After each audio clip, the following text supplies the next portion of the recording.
Olá, o Salto para o Futuro já está no ar. Hoje, no primeiro programa da série Repertório Afro-Brasileiro, nossos convidados vão debater a Lei 10.639, que estabelece a obrigatoriedade do ensino de História e Cultura Afro-Brasileira na educação básica. Para este debate, convidamos a professora e escritora Maria Zilá Teixeira de Matos, o pesquisador do Centro de Estudos Afro-Brasileiros da Universidade Cândido Mendes, no Rio de Janeiro, Amaury Mendes Pereira, e a professora e pesquisadora da Universidade de São Paulo, Leila Leite Hernandes. Contamos ainda com a participação da professora de História, Irisnete Santos Melo, direto do estado do Maranhão. Participe você também do Salto para o Futuro. Diversas políticas de reparação, reconhecimento e valorização da população afro-brasileira vêm sendo implementadas, resultado dos anseios sociais dos negros e principalmente dos movimentos organizados. Uma das iniciativas é a Lei 10.639 de 2003, que torna obrigatório o ensino de História e Cultura afro-brasileira e africana na educação básica. Confira. A Lei 10.639, promulgada em 2003, faz parte de um programa de ações afirmativas. Ela é extremamente importante na medida em que a sociedade brasileira reconhece o valor da história e da cultura africana, né, aquela trazida pelos escravizados para o Brasil, e hoje da afro-brasileira, né, dos descendentes destes escravizados. A lei é fruto de uma longa luta do movimento negro, de iniciativas nas prefeituras, nos estados, e hoje a promulgação dela em 9 de janeiro de 2003, ela vem materializar o desejo de muitos educadores, o desejo do movimento negro. É uma lei que, se depender do movimento negro brasileiro, ela vai pegar. Com certeza não ficará perdida dentro de uma gaveta, né? Justamente porque não foi um produto da burocracia, foi um produto das forças vivas da sociedade brasileira. Militantes do movimento negro buscam aliados dentro da escola na luta pela valorização da identidade negra. Eu acredito que a escola é um espaço reprodutor das diferenças, mas de forma positiva e negativa. Se a escola é instrumento, ou o professor, ou o funcionário é instrumentalizado, há essa possibilidade de ver a questão de forma diferenciada e o respeito às diferenças. A implementação da lei envolve um trabalho de formação de professores. O fator chave, fundamental, para que essa lei possa ser bem-sucedida, possa ser uma lei que dá certo, é justamente a formação dos professores. Os professores e professoras serão os atores fundamentais deste processo. E para isso nós temos que garantir material didático de boa qualidade, mas precisamos também de contar com a criatividade, com a inventividade, com a curiosidade dos professores, no sentido de utilizar o que existe, reivindicar mais e contribuir para que novas experiências possam ser desenvolvidas.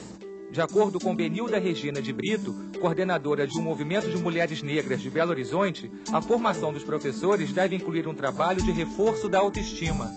O maior desafio é esse: o professor tem que primeiro conseguir se livrar dos seus preconceitos, dos seus medos, da sua baixa estima, para conseguir trabalhar com as crianças. Então é olhar a nossa cara preta no espelho e ter prazer dela e achar interessante, é achar bonito, perceber as nossas potencialidades para conseguir trabalhar isso com as outras crianças. A prática da Lei 10.639 depende de algumas ações. Uma delas é a inserção de material didático pedagógico adequado e voltado para a questão racial no universo escolar, na formação de professores e na formação dos alunos. Outra é incentivo a projetos educacionais que valorizem o combate à discriminação racial e, ao mesmo tempo, garantam que no espaço escolar a diversidade seja respeitada. Para lideranças do movimento negro, a luta contra a discriminação empreendida pelas famílias negras e pelos movimentos deve ser assumida prioritariamente pela escola e pelo conjunto da sociedade. E a gente espera que um dia as nossas relações, né, étnico-raciais sejam tão positivas e que nós nos respeitemos tanto uns aos outros, os diferentes participantes dessa nação brasileira, que, digamos assim, caduque as diretrizes curriculares como tal, que elas sejam só um documento histórico, porque a gente já conseguiu implantar e mudar a face deste país.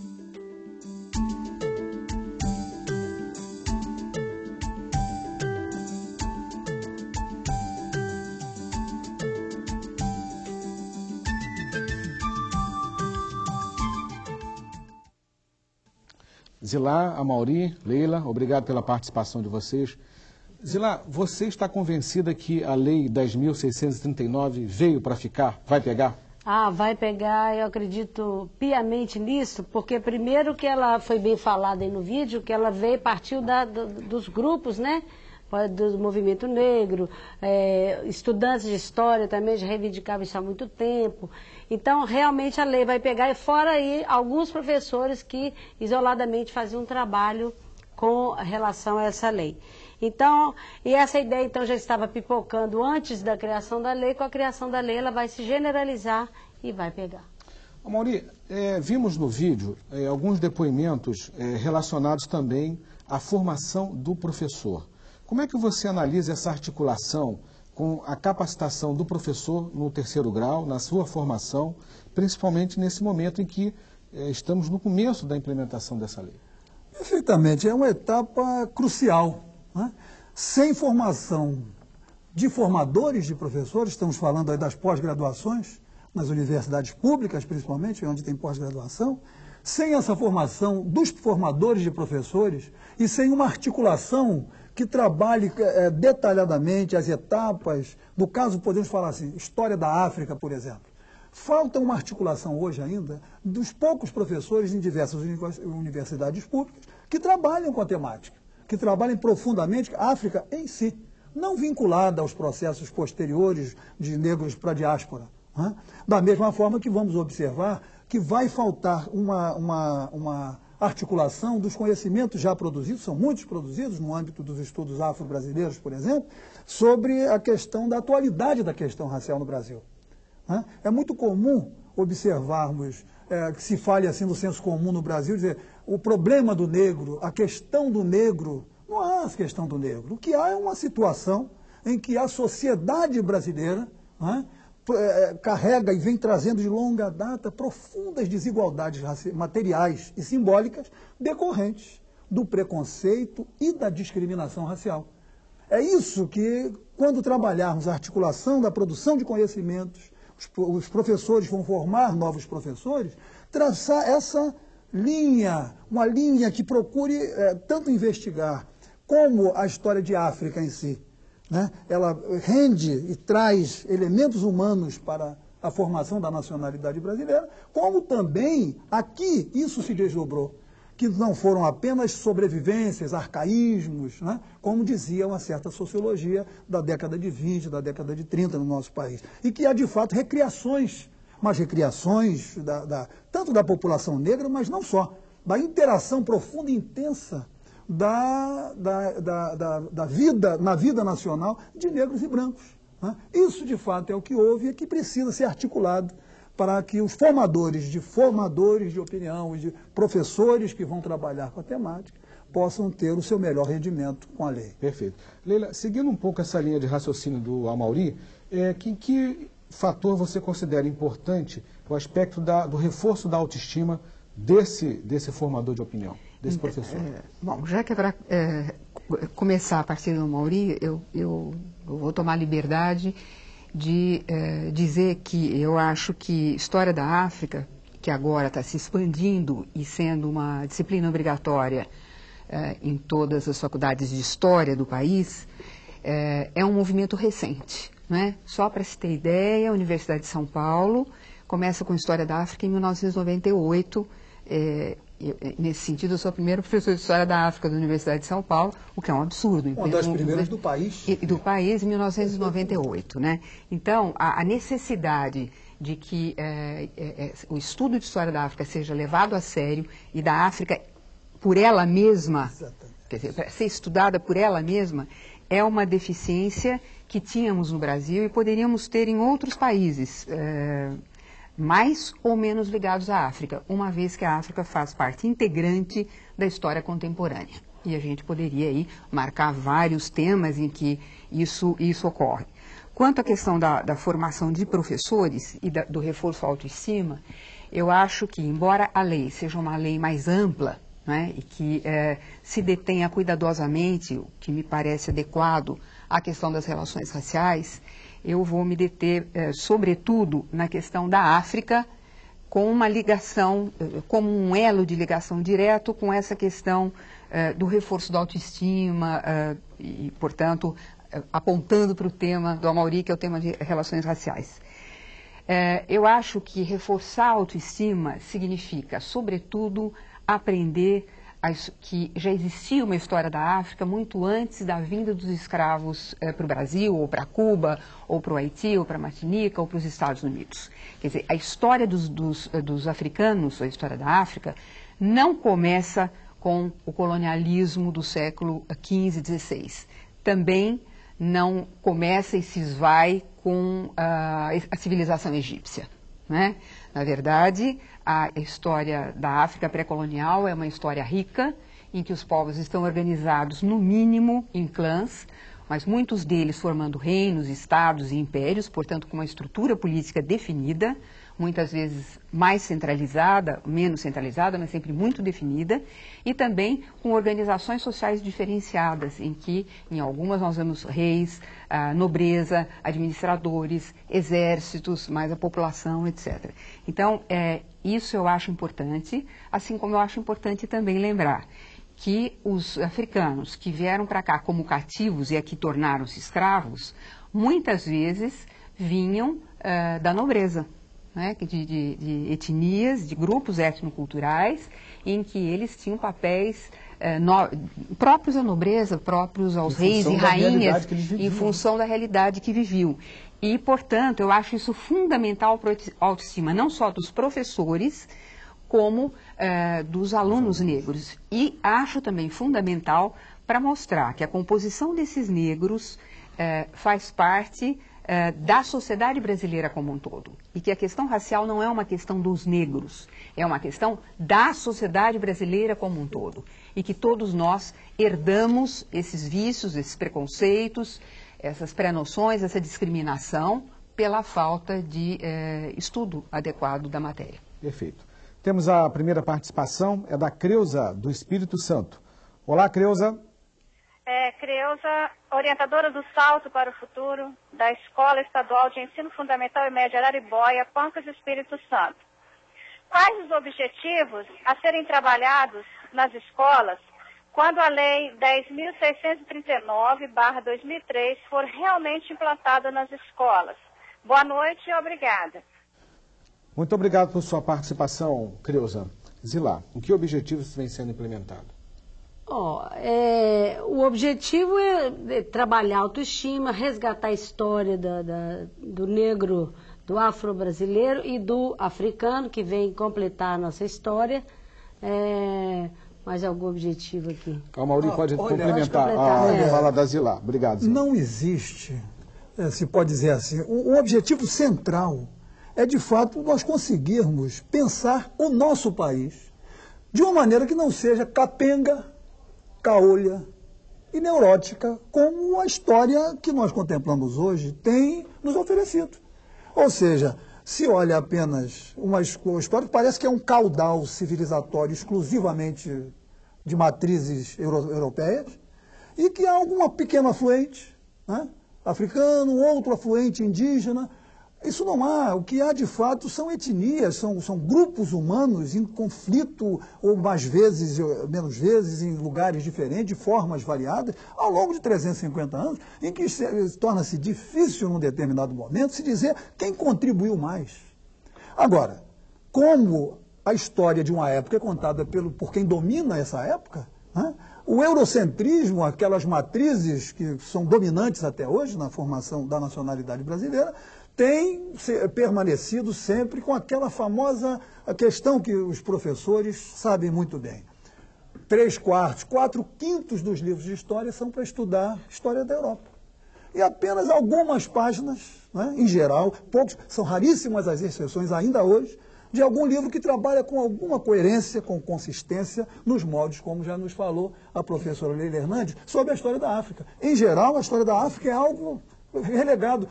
Negro no nosso país só começa a partir da escravidão. Certo. A África só existe, como ela falou, depois que o colonizador chega e se apropria do território. Chegamos a poder pensar assim, super-homens europeus que vão lá e tomam nas mãos o destino e o corpo, a vontade dos africanos. É preciso realmente estudar detidamente a história de África e ver como isso chega no nosso país, é recriado, e possamos trabalhar como um objetivo central, né, a compreensão desse longo processo histórico que é a formação da sociedade brasileira. Isso é que é a história e cultura afro-brasileira. Perfeito. Vamos a mais uma participação. Agora é a pergunta da Ceissa, direto do Tocantins. Olá, Ceissa. Oi, boa noite. Meu nome é Ceissa, cursista do teleposto da Escola Estadual Professor Zacarias Nunes da Silveira, em Santa Rosa do Tocantins, Tocantins.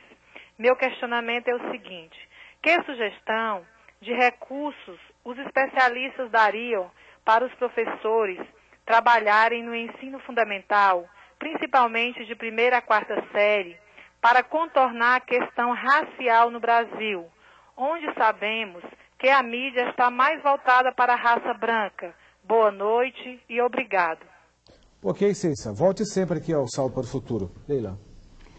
Ceissa, boa noite. Obrigada pela questão. Sugestão de recursos, eu acho que a gente já tem alguns à saída. Quer dizer, nós temos uma literatura hoje, sobretudo escrita e dirigida para a sociedade brasileira em geral, mas falando dos afrodescendentes em particular, que são os livros da professora Heloísa Pires Lima. E temos também os livros que está aqui presente e que também pode ser um recurso. Eu acho que os recursos não se esgotam aí. Há uma série de vídeos que chama-se Os Africanos, foi produzido por um queniano, Ali Marfui, e foi patrocinado pela BBC de Londres.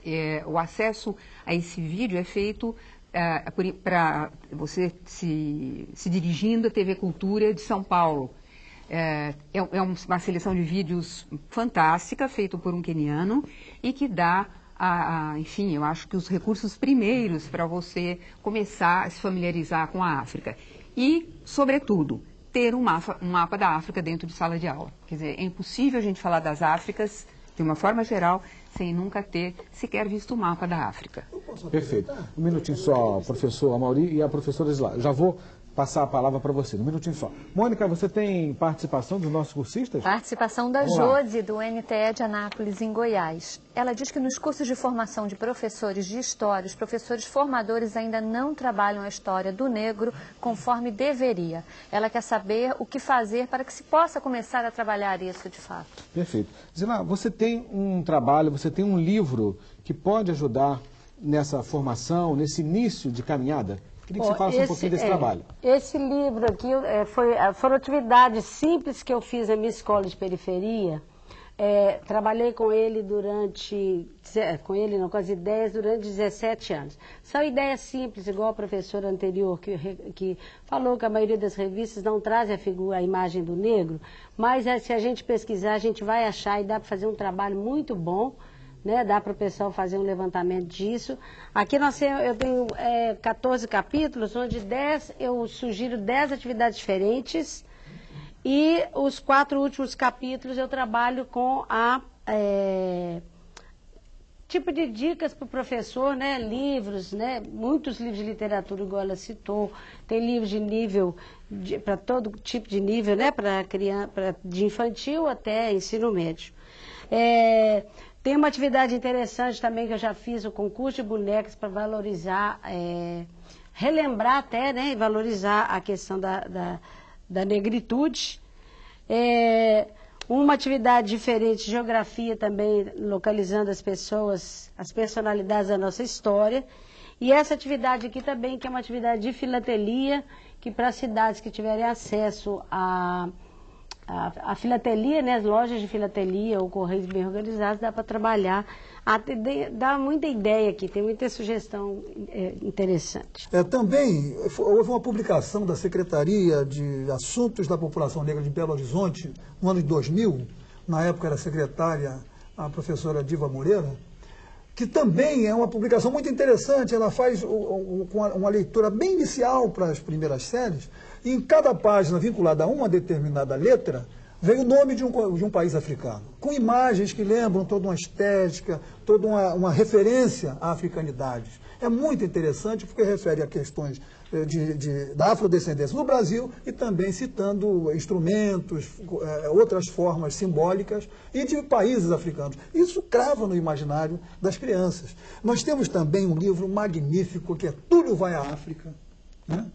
De Ralph Hickley.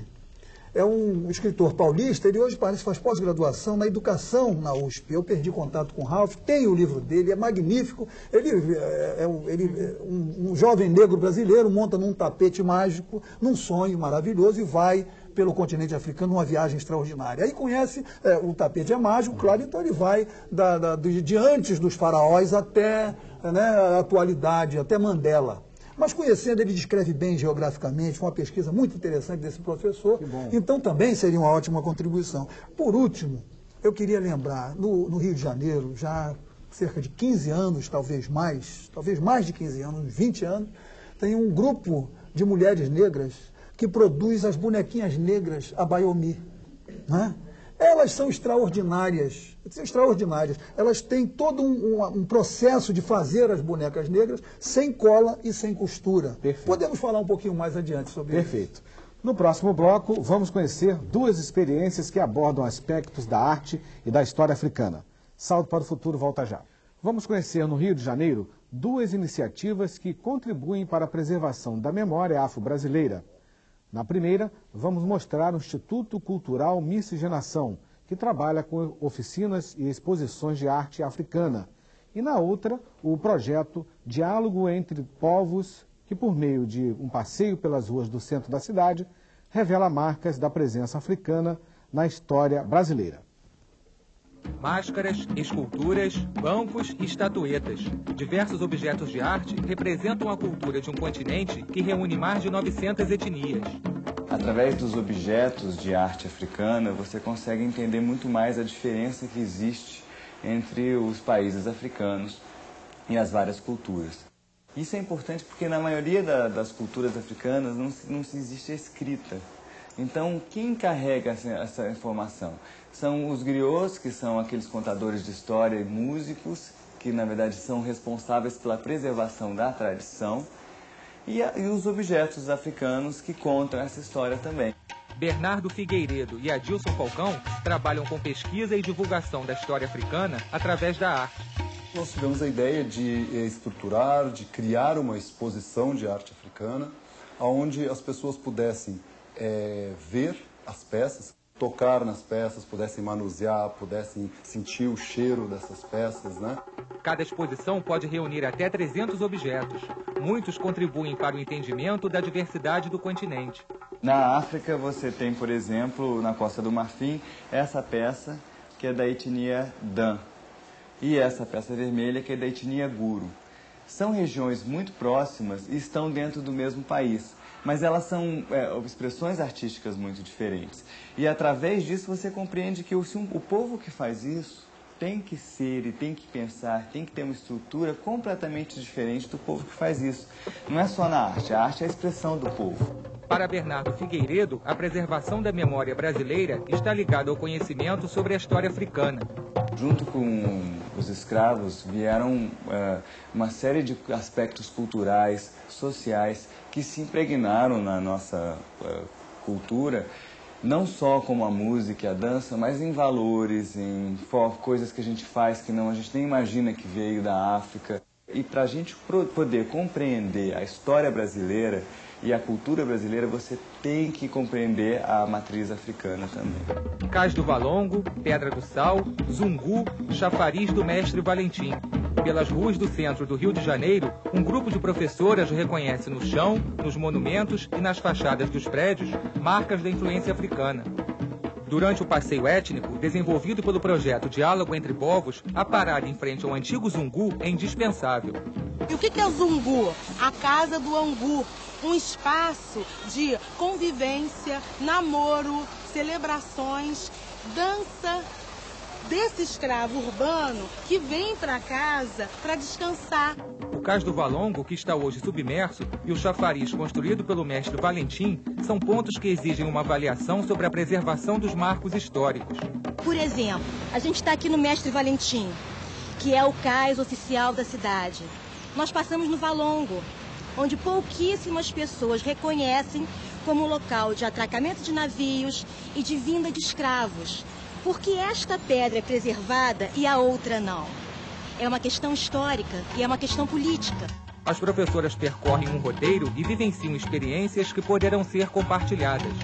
O passeio em si, ele tem o antes, o durante e o pós-passeio. O antes é uma preparação desses pontos, é uma leitura anterior. O durante é o passeio propriamente dito. Agora, o pós-passeio é ele pesquisar.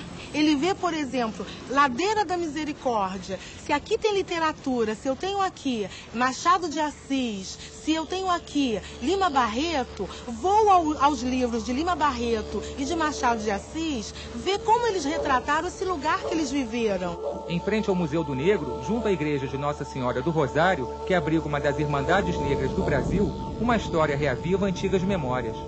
E dessas flores azuis nasceram pequenas frutinhas.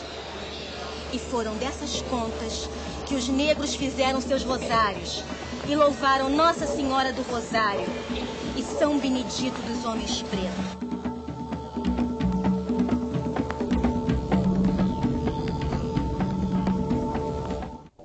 Leila, no tema específico do diálogo entre os povos, que foi o início do vídeo que acabamos de assistir, como é que você situa a questão da heterogeneidade da cultura africana e a chamada diversidade brasileira? Então, bom, primeira coisa é lembrar sempre que se fala da África, que não existe uma África, existem Áfricas. Quando eu falo isso, eu estou querendo passar a ideia de que a África é como se fosse um mosaico heterogêneo de culturas diferentes, né?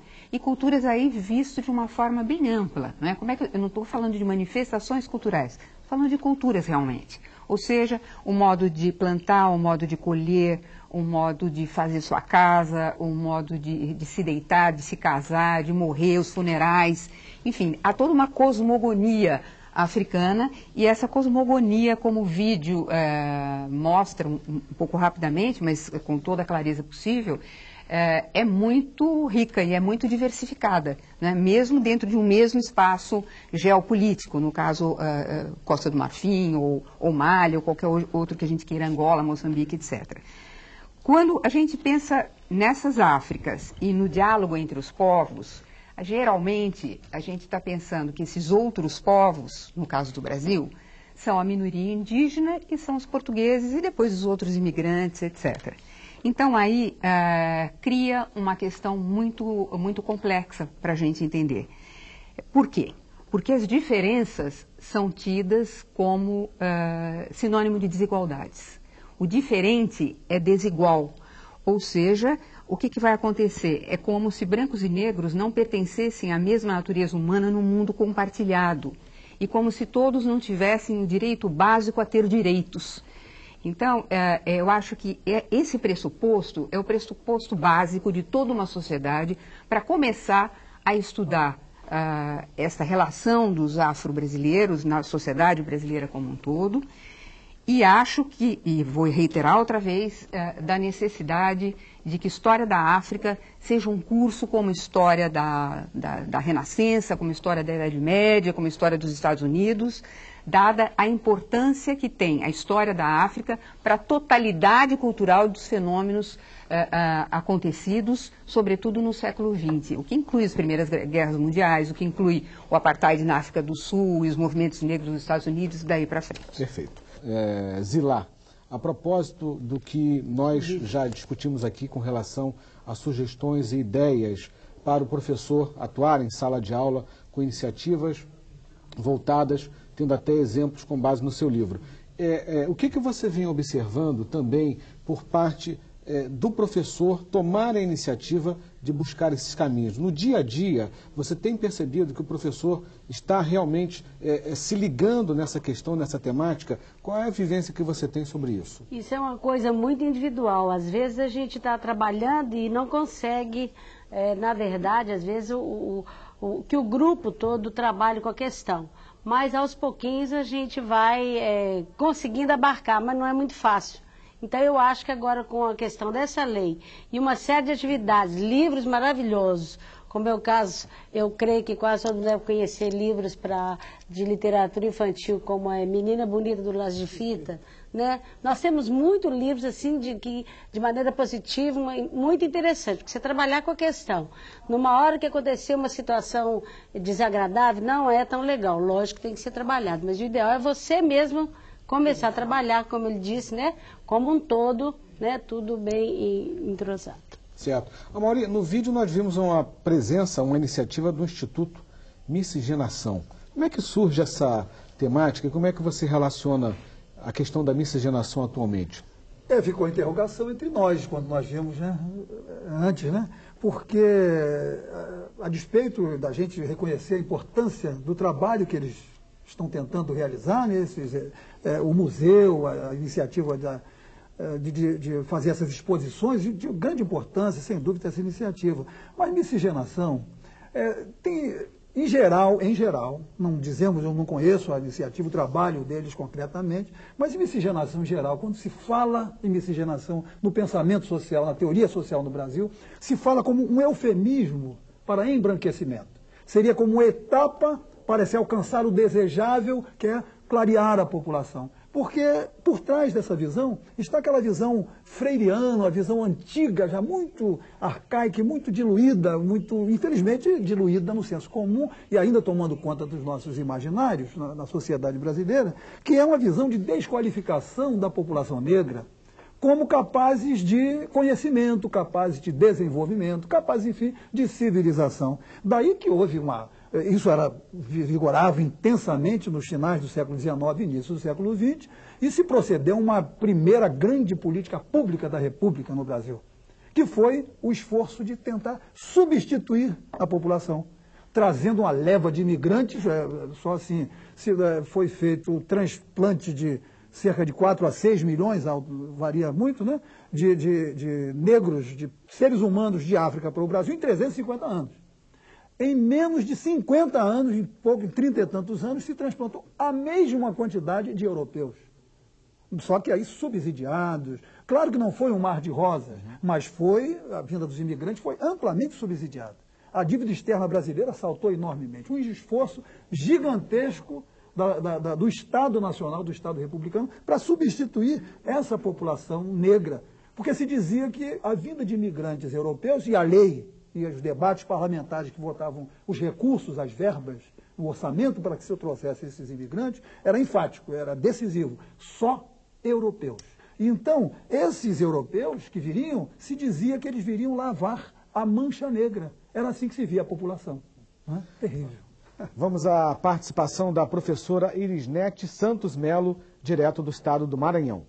Bom, ao meu ver, a questão central é a formação. Como professora da Universidade Federal do Maranhão, eu enfrentei bastantes problemas, né? Inclusive incentivar a disciplina com relação aos alunos, porque a grande maioria deles faziam a disciplina não bacharéis, a disciplina era obrigatória para eles. No caso, as licenciaturas elas estavam excluídas. Então, o problema central que eu vejo, que me inquieta bastante, é como gerar um conhecimento básico que não seja folclorizado ou veja o negro como um sujeito vitimizado dentro do ensino médio e do ensino fundamental, haja visto as inúmeras dificuldades da formação. Então, esses questionamentos que a professora Leila levantou, eu acho extremamente interessantes, né? Como trabalhar o ponto de vista da heterogeneidade, como discutir a própria pluralidade cultural, trabalhar com temas dentro da história, tornando esses conteúdos assimiláveis, não repetitíveis, no caso, quer dizer, não tornar os temas simples, né? Trabalhar temas difíceis como a própria existência do homem africano antes de 1500, as culturas, a diversidade, trabalhar com material que dentro da história ele ainda é espinhoso, trabalhar materiais arqueológicos, linguísticos. Então, o meu questionamento que eu faço é como tornar esses temas acessíveis para um professor de ensino médio fundamental, haja vista a formação deficiente ou que sai inexistente. Para Erisnet, especificamente, que eu vou dizer o seguinte, eu tenho trabalhado já desde 98 com temas que, de alguma forma, têm que se referir à África pré-colonial, mas que não se referem a estudos áridos de arqueologia, enfim, que não remontam a isso. Na verdade, eu começo com uma aula mostrando que a África tem história, porque durante muito tempo o próprio Hegel e o Kant, esses dois grandes filósofos tão conhecidos, identificavam a África como um continente sem história. Então, eu começo por esse tema, e deste tema eu retroajo um pouco para antes do que existia no século XIX, mostrando, então, as organizações complexas, os reinos, as organizações complexas também sociais, as estruturas sociais também complexas, para mostrar depois para o meu aluno, quando chegam os colonialismos, a partilha, a conquista da África e depois os colonialismos, o que eles destroem, por que eles são violentos, não é? Portanto, essa foi a forma que eu achei, que está toda ela compilada em livro, que deve sair no fim desse ano, começo do ano que vem, e que tem como nome a África na sala de aula. Quer dizer, eu acho que esse é um caminho possível, que não é um caminho que você retroage à Idade Média africana, que você não complexifica muito com algumas coisas que precisam de um aprofundamento etnológico, arqueológico e mesmo antropológico, e que você pode traduzir, sim, de uma forma mais simples, não simplista, porém de uma forma mais simples para os nossos alunos. Mônica? Os professores do NTE de Anápolis dizem que, ao cumprirmos a lei, devemos ao menos ter uma formação sobre o assunto, um embasamento teórico. Mas aonde ter esse embasamento se nas próprias universidades temos poucas disciplinas específicas sobre a África? Aí, Amauri, você já começou a abordar esse tema, né? Já começou a tocar nesse tema, já resvalou. Pode aprofundar um pouco esse assunto? Sem dúvida. Olha só, quando surgiram os primeiros...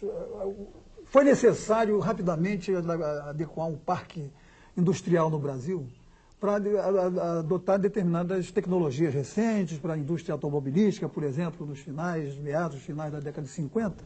As elites brasileiras souberam fazer isso. Alguns doutores, alguns professores de universidades enviam para o exterior para estudar nos grandes centros que já produzem esse conhecimento. Então nós temos alguns professores, alguns especialistas em África, formados no Colégio do México, por exemplo, que é um excelente espaço, uma excelente universidade, formando professores na área de História da África. O mesmo na França, na Inglaterra, há produção de conhecimento substancial para trabalhar isso. Mas por que não se cria linhas de pesquisa, e linhas de investigação e bolsas de pesquisa para essa área? Isso é fundamental. Isso é fundamental que seja feito. Mas isso não faz parte ainda de uma perspectiva de governo. No Ministério da Educação está se pensando isso. CNPq, CAPES, as agências de fomento estão pensando. Isso precisa ser amplamente discutido. Porque senão essa lei vai ser letra morta. Né? Nós vamos deixar essa lei ser uma lei ao relento, como disse a Edna Roland, muito bem colocado, se depender não só do movimento negro, de muitos educadores por aí espalhados que vêm sentindo a dor de não saber responder àquela questão triste de uma criança chamar picolé de asfalto, boneca de piche, me dá seu cabelo de bombril. Isso dói tanto naquela criança negra, doeu em mim, minha avó escrava. Quando via aquelas coisas, o professor vai falar de negro, já olha todo mundo, porque sabiam na comunidade que minha avó tinha sido escrava, e olhavam para ela assim, já olhavam para mim, dava vontade de mergulhar ali, sumir, nunca mais voltar. Então, esse tipo de constrangimento, né, para que seja possível produzir um conhecimento amplo, com facilidade, como a professora Leila já se estendeu aqui, é preciso ter especialistas e quantidade desses especialistas. Isso não tem sido ainda, infelizmente, trabalhado de maneira articulada. Nós precisamos que isso seja feito com urgência. A participação agora da Ildaci de Goiás. Olá, Ildaci. Oi, sou Ildaci Santos Valverde, professora do Colégio Raimundo Rocha Ribeiro, telecursista do Teleposto de Afiara, Goiás. A pergunta é: o que fazer para conscientizar a criança negra do seu papel na sociedade, desmistificando que o negro só serve para ser escravo? Boa noite e obrigada. Muito obrigado a você, Ildaci. Volte sempre aqui ao Salto para o Futuro. Zilá. A gente pode trabalhar com várias atividades. Uma delas é essa, por exemplo.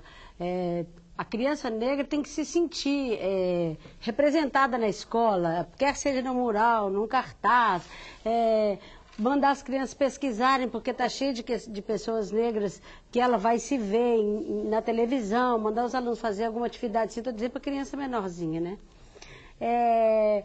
Existem várias atividades que a gente pode trabalhar com eles, então. Além dessa questão, a gente pode trabalhar também, organizar com eles um álbum, onde que a criança vai tentar resgatar a história dela com o pai, a mãe, com a avó, pega a certidãozinha lá de nascimento, vai retirando os dados dali, e dali dá para fazer um álbum, uma beleza. Os meninos ficam muito orgulhosos com esse tipo de trabalho. Um trabalho simples, né? Uma atividade simples, né? Porque tem vários. Nós voltamos ao Maranhão para outra participação da professora Irisnete. Bom, eu queria do grupo sugestões de bibliografia para nós professores, que vamos trabalhar com a disciplina, né, de forma prática, dentro da historiografia. Se os professores teriam sugestões a dar. Ok, Irisnete. O professor Amaury já citou alguns livros, né, já fez algumas abordagens. Teria algo a acrescentar nessa linha, professor? Não, eu queria deixar... Ou se a Leila também tiver algum livro para citar. Bem claro para nós, é importante que educação sem discriminação, uma educação que promova efetivamente a igualdade racial, não seria uma educação para dar autoestima para a criança negra. O foco não é o negro. A criança negra não tem problema. O foco é a sociedade brasileira. Que tipo de relação se estabelece numa sala de aula entre crianças mais claras e mais escuras? Esse que é o foco.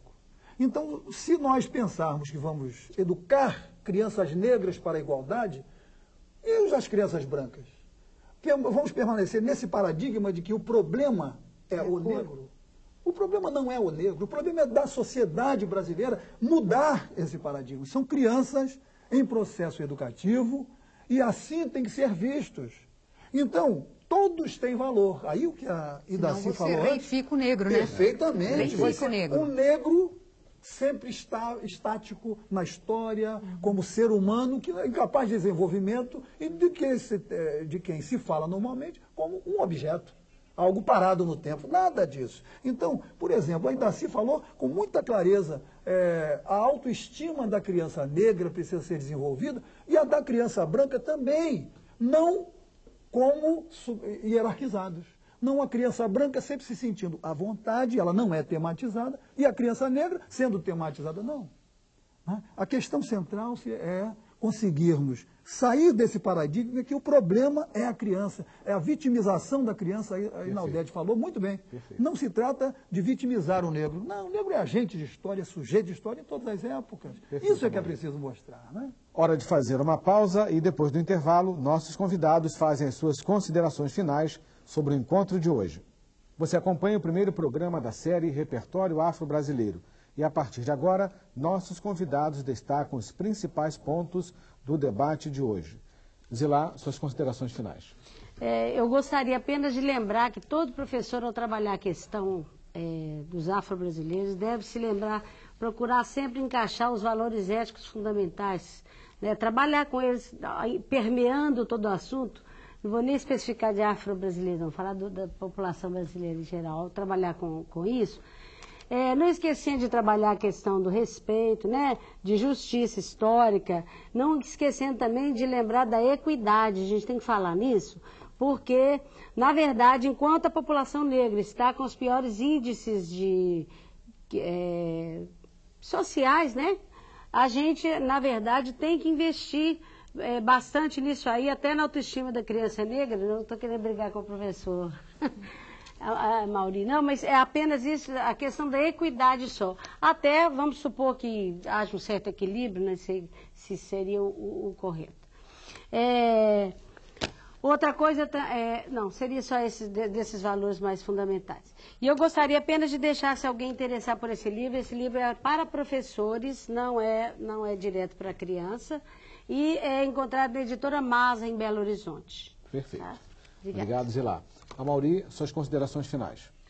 Sem dúvida que é preciso, nesse momento, por exemplo, as bonecas Abayomi, que pudessem circular amplamente, que essa imagem negra venha preencher o cotidiano das escolas.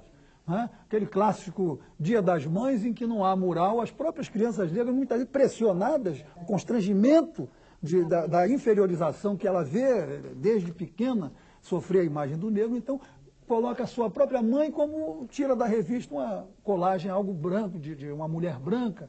Isso, claro, que tem que ser enfrentado, sem dúvida, a professora Zilá tem toda a razão, mas nós temos que ser, ao mesmo tempo, superar essa forma de focar o negro. Porque quando nós trabalharmos história e cultura afro-brasileira, nós não vamos poder falar de uma história do negro no Brasil, separada de uma história do Brasil.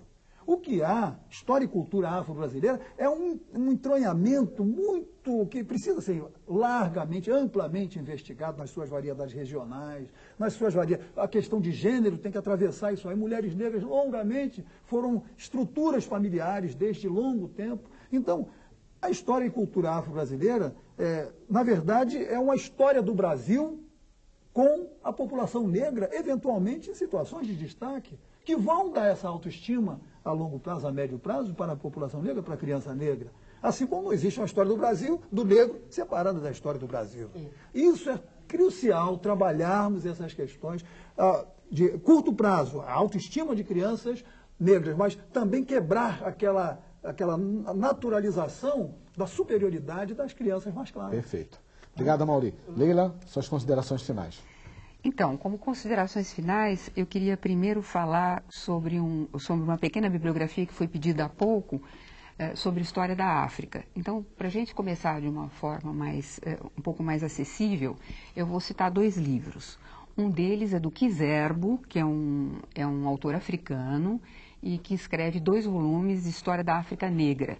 É um livro que costuma ter nas bibliotecas, de uma forma geral. Eu sei que tem na Biblioteca da Universidade de São Paulo, Departamento de História mesmo tem, de Ciências Sociais também, e que talvez via internet se consiga aí, ter acesso ao material.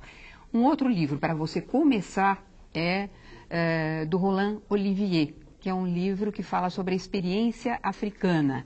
É editado pela Zahar, do Rio de Janeiro, e também é um livro muito acessível, que costuma ter nas bibliotecas de uma forma geral.